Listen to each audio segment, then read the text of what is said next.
Guys big बॉसच्या घरामध्ये सगळे कंटेस्टंट हे समान आहेत. आता उंची लहान आहे याचा अर्थ असा नाही की तो लहान आहे आणि मोठे ज्यांची उंची आहे त्या सगळ्यांना त्याने रिस्पेक्ट दिला पाहिजे.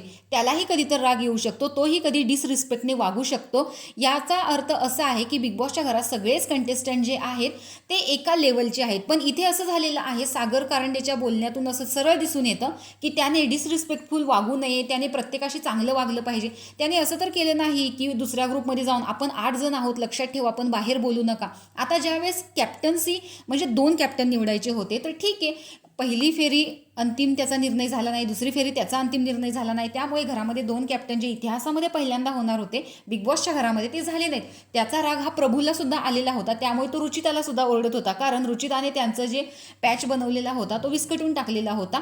तसाच तिकडे जाऊन दुसऱ्या ग्रुपच्या मेंबरनी सुद्धा विस्कटलेला.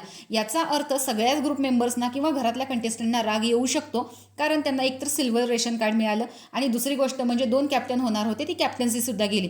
याचाच राग प्रभूला सुद्धा आलेला होता, त्यामुळे तो देखील चिडचिड करत होता, कारण त्याने 2 पॅच हे लपवलेले होते, त्यामुळे तो खूप बोलत होता. तर सागर कारंडेचं असं आहे की तू नीट बोल, हे कर ते कर, कशासाठी, म्हणजे तो पण ॲज अ कंटेस्टंट या घरामध्ये आलेला आहे, तुम्ही पण ॲज अ कंटेस्टंट या घरामध्ये आलेला आहात. तो जर बिग बॉसच्या घरामध्ये चुकीची जी गोष्ट घडलेली आहे किंवा ज्या टास्कमध्ये तो हरलेला आहे अशा टास्कमध्ये जर तो बोललाच नाही तर तो दिसणारच कसा, त्यामुळे तो घरातून बाहेर सुद्धा जाऊ शकतो.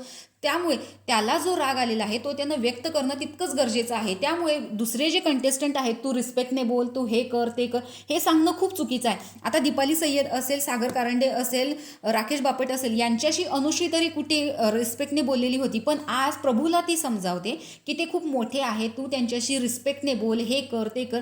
अनुश्रीला सांगायचं असेल तर स्वतः तिने अगोदर चांगलं वागणं किंवा रिस्पेक्टफुल वागणं हे खूप गरजेचं आहे, मगच ती दुसऱ्याला समजावू शकते. तर दुसऱ्याला समजावण्या अगोदर आपण तसं असणं खूप गरजेचं आहे. पण इथे अनुश्रीची डायरेक्ट उलटी इमेज दिसते की तिने स्वतः वागलं तर चालेल, पण दुसऱ्याने वागलं तर ती त्याला समजवायला जाईल.